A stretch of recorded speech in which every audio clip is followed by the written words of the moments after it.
I just had to let you know you're. She a happy baby, she a happy baby. Mabuhay, good morning.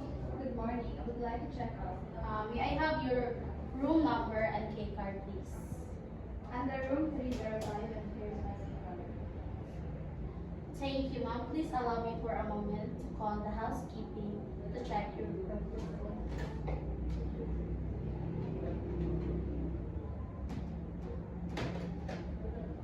Ma'am, your total bill is 3,500. Would you like to pay? You're wrong, I'm just kidding.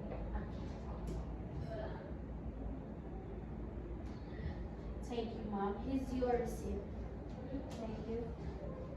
Thank you for staying as per the Grand Hotel. Have a safe day. Thank you.